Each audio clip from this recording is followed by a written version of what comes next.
ഇരുമുടിയേൽക്കൂ സ്വാമി, എന്റെ പാദങ്ങൾ നോവുകയല്ലോ.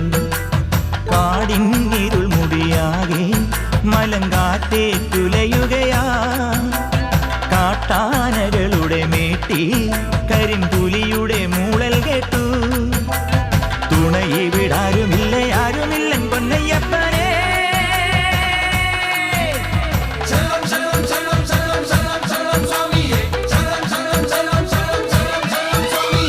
അങ്ങകലെ മലമേലെ എന്നയ്യന്റെ സന്നിധാനം.